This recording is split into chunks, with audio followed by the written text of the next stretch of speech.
Yes. One of the things I wanted to ask you, like on the first day, is you said, like to my friend over here, you got to lead your people. You got to learn enough about the job that you hate and then lead them. And what I wanted to ask you is, well, being sort of on the front lines of things, how do you actually, or what are your ideas on leadership? And you gave some examples today. Like, for example, you sort of come up with a plan, and then you ask the questions. So that's one strategy. That's only one part, yes. I was wondering if you could share maybe 2 or 3 more. Sure, I'll be happy to. My number one belief about leadership is you're a servant. Here's what I mean specifically. The word hero, that is in the archetype of like men and you and I bet. Is it true that inside of you, you really want to be the best, you want to create the best, share the best, do the best? Is that a metaphor for you in your life? Absolutely. Yeah, me too. So I think people in this room tend to have that as their metaphor. So all of us at some level, man or woman wants to be a hero. The word hero in its Latin root means servo. Servo means servant. It actually means slave. The hero, why they're the hero, is become the ultimate servant to something larger than themselves, people and so forth.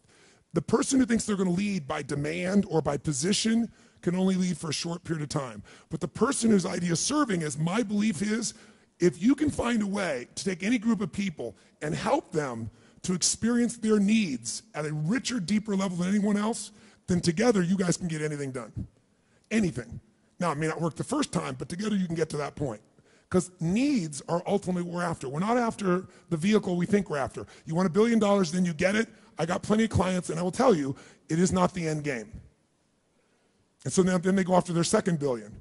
Or you think it's getting married, and then you get it, and you find out it's not the end game. There's certain needs that have to be there, and the ultimate needs are growing and giving. Because you only can feel so good filled up by yourself. So my core belief is, I got to serve. If I serve, I can lead.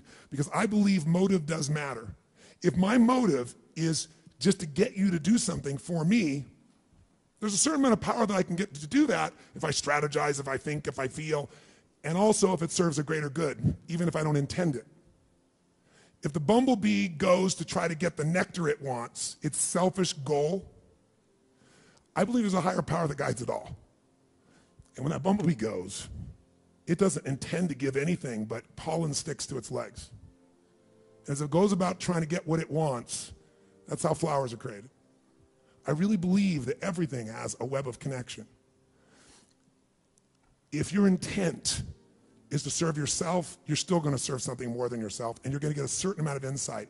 If your intent and your motive is to serve something, yourself, but also something more, just your kids, then I believe you get a different level of insight.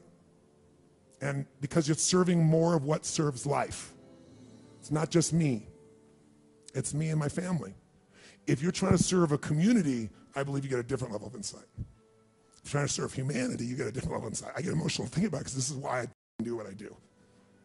So when someone stands up, it's not about business, it's not about anything, but about serving them. So I will use abrasive or creative language. I'll use whatever it takes, humor, stupidity. I'll make fun of myself. I'll challenge. I'll do anything to serve. That's why I'm here. I don't need to do that anymore, but I love to see someone free and alive and lit up. So when that's your motive, no matter how people perceive you on the outside, if they're around you long enough, you can't hide what your real motive is. And they'll see it and they'll feel it.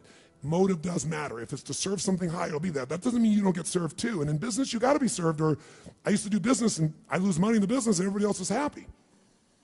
And it was wonderful, except I had no business. So it's, killing the goose that lays the golden eggs. So I've learned to put that balance in. But that gives me power. That's why time disappears for me. Because I'm not about getting some action done. I'm about the outcome. Question.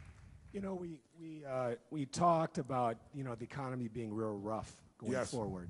But you've given so much of yourself, and I can see it, and the passion behind these people about teaching these really important business principles, that I'm confident that it's going to be a lot shorter to come out of this recession. Thank you so much. My honor. Thank you. Give him a hand.